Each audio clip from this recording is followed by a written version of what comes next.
दोस्तों, आपने इस वीडियो पर क्लिक किया है। इसका मतलब है कि आप सच में इतिहास को गहराई से समझना चाहते हैं। आज हम बात करेंगे भारत के दो महान नेताओं की, महात्मा गांधी और डॉक्टर भीमराव अंबेडकर। दोनों का मकसद था समाज में बराबरी लाना, लेकिन जब बात दलितों के मुद्दों की आई तो अंबेडकर ने गांधी को पीछे छोड़ दिया। कैसे? यही आज हम समझेंगे। महात्मा गांधी को हम सबने राष्ट्रपिता के रूप में जाना और डॉक्टर भीमराव अंबेडकर को संविधान निर्माता और दलितों की आवाज के रूप में। लेकिन जब मुद्दा दलितों के अधिकारों का आया तो अंबेडकर ने गांधी को पीछे छोड़ दिया और समाज को एक नई दिशा दी। गांधी जी ने दलितों को हरिजन कहा, यानी ईश्वर के लोग। उनका मकसद था कि समाज में दलितों को सम्मान मिले। उन्होंने छुआछूत को पाप कहा और मंदिरों में उनके प्रवेश का समर्थन किया। लेकिन गांधी जी जाति व्यवस्था को पूरी तरह खत्म नहीं करना चाहते थे।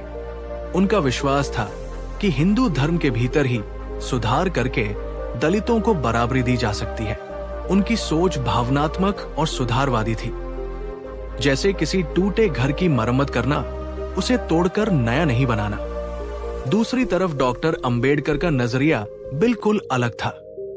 उन्होंने बचपन से ही जातिवाद की पीड़ा झेली थी। स्कूल में पानी तक छूने नहीं दिया जाता था। ऊंची जाति के बच्चे उनके साथ बैठना नहीं चाहते थे। इस अनुभव ने उन्हें सिखाया कि जाति व्यवस्था सुधार से नहीं बल्कि पूरी तरह खत्म करने से मिटेगी। वे मानते थे कि दलितों की मुक्ति सहानुभूति से नहीं बल्कि कानूनी और राजनीतिक अधिकारों से होगी। इसलिए अंबेडकर ने सिर्फ सामाजिक बदलाव की नहीं बल्कि संविधान और कानून के जरिए बराबरी की गारंटी की मांग की। अब आते हैं उस घटना पर जिसने गांधी और अंबेडकर को आमने सामने खड़ा कर दिया। 1932 में ब्रिटिश सरकार ने अछूतों के लिए अलग निर्वाचन क्षेत्र, सेपरेट इलेक्टोरेट्स की घोषणा की। इसका मतलब था कि दलित अपने प्रतिनिधि खुद चुन पाएंगे और संसद में उनकी आवाज सीधे सुनी जाएगी। अंबेडकर के लिए यह दलितों को सशक्त करने का सबसे बड़ा अवसर था। लेकिन गांधी इसके खिलाफ थे। उनका कहना था कि इससे हिंदू समाज बंट जाएगा। गांधी ने विरोध में अनशन शुरू कर दिया।